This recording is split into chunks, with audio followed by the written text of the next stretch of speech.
Esse vídeo é para a aula de iniciação aos fundamentos científicos 4 e as organizadoras e produtoras do trabalho é a Nicole Aires e minha dupla Mariana Fuga. O nosso é uma revisão sistemática com meta-análise. Essa revisão sistemática com meta-análise foi retirada da Cochrane e o título dela é Paracetamol para o tratamento do episódio agudo de cefaleia tensional em adultos. Para começar falando um pouquinho do artigo, a gente vai começar explicando um pouquinho sobre o que é a cefaleia tensional. Epidemiologicamente, a cefaleia tensional é o tipo mais comum de cefaleia e a prevalência dela ao longo da vida chega a 80%.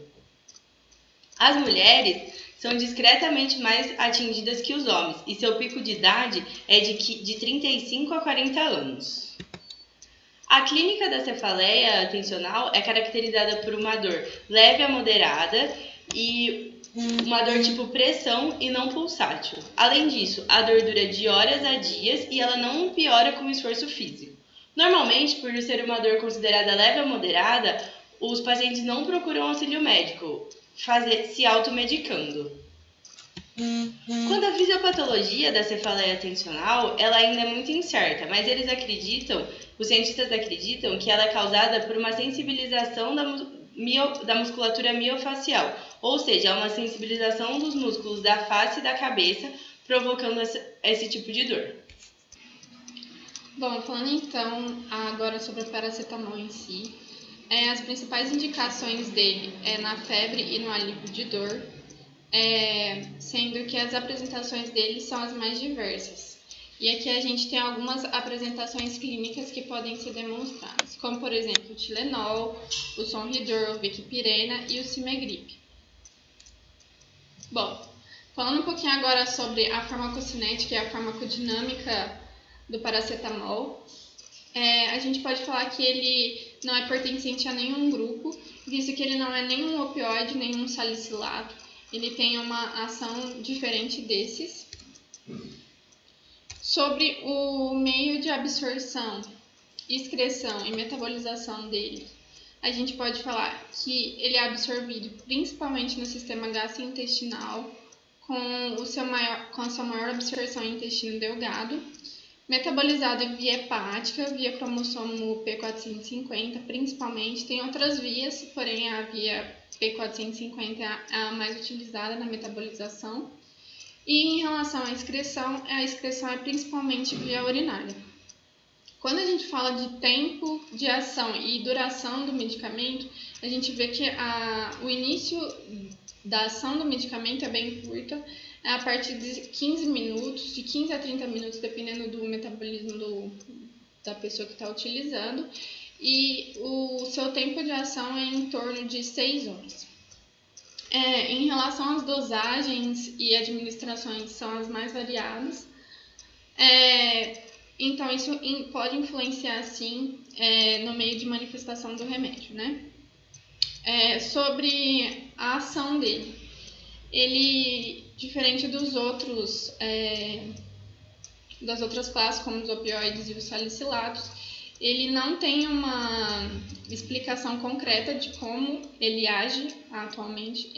A gente não pode falar que ele é um inibidor da cascata do ácido araquidônico, tanto pelo fato dele não inibir COX-1 nem 2, ele não é seletivo.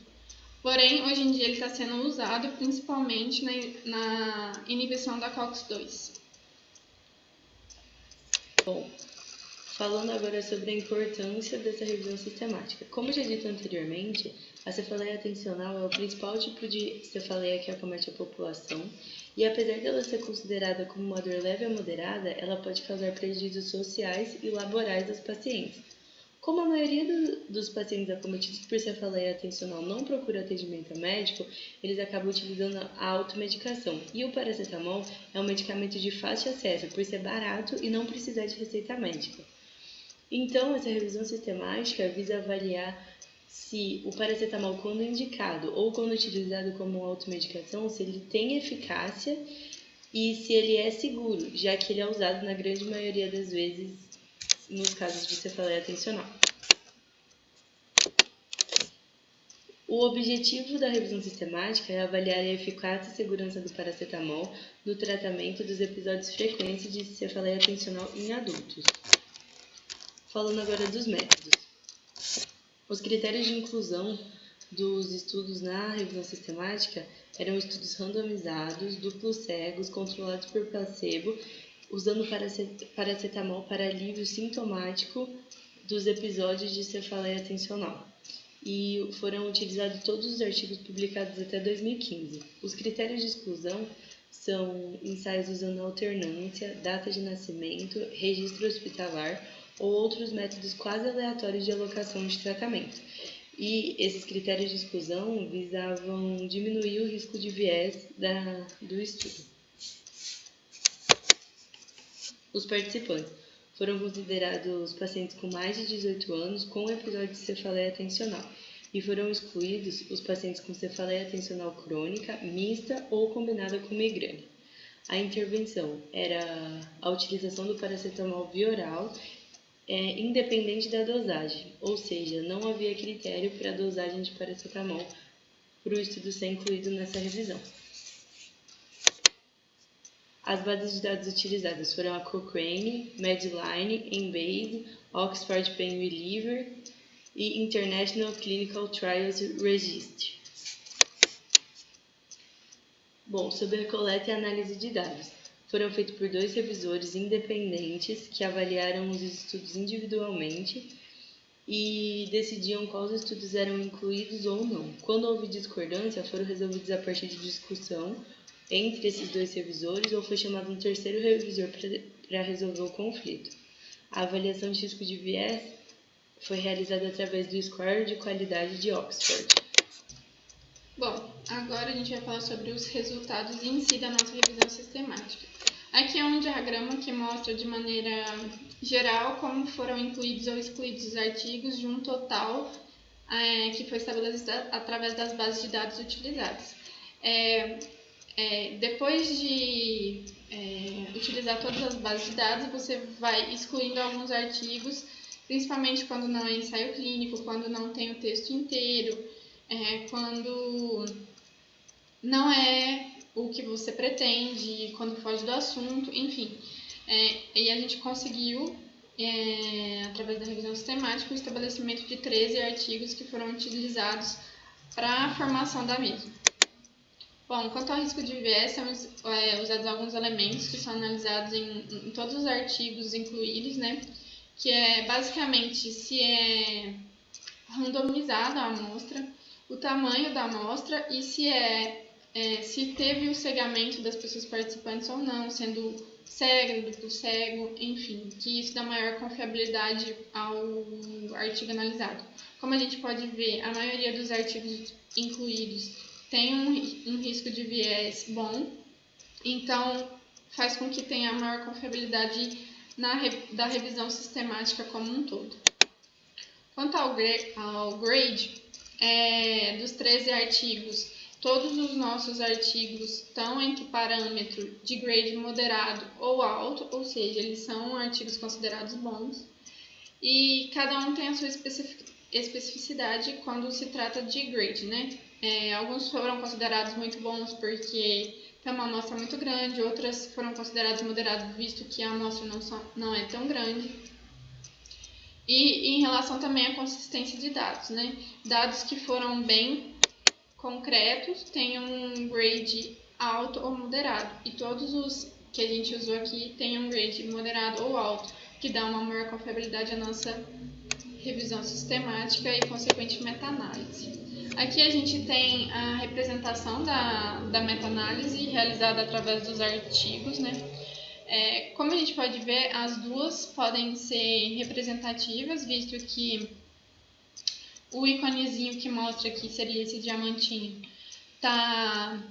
não está no parâmetro 1, que seria como se não tivesse influência nenhuma, ou seja, teve influência, né? Então é uma revisão sistemática boa e que tem uma significância para o nosso meio. Bom, concluindo então, a revisão sistemática relata que o uso do paracetamol 1000 mg na cefaleia no período de 2 horas é baixa, ou seja, vai ter um alívio da dor, só que durante o período das 2 horas não vai ter alívio completo da dor. E quando comparado a eficácia do placebo versus o paracetamol em si, a gente vê que a diferença é pequena. Ou seja, 1 a cada 5 pessoas vai ter uma melhora da dor com o uso do paracetamol. O que a gente pode concluir que é uma eficácia baixa no tratamento da cefaleia tensional.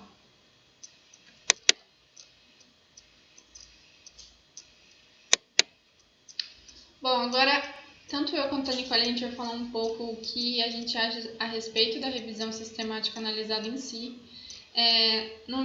Ao meu ver, é uma revisão sistemática que pode ser considerada boa, visto os níveis de evidência estabelecidos através dela e os tipos de artigo que foram incluídos.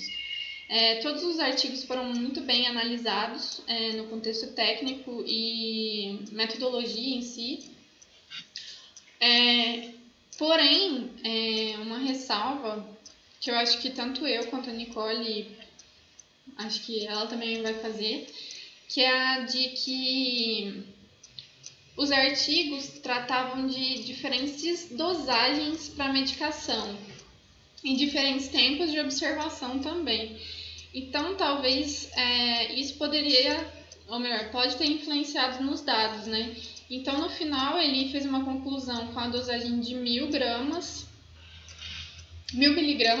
miligramas de paracetamol e teve outros artigos que usaram dosagens menores e que pode ter tido um viés em relação à dosagem e acompanhamento do paciente em relação a isso.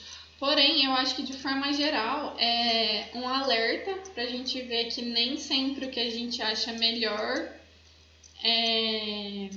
pode ser usado de maneira indiscriminada, né? Porque o paracetamol é algo que realmente é muito utilizado em ambiente médico e em ambiente popular também, e que às vezes existam melhores opções, né? Principalmente para cefaleia tensional, a gente pode concluir que realmente existem medicações que podem agir de maneira melhor, né? Então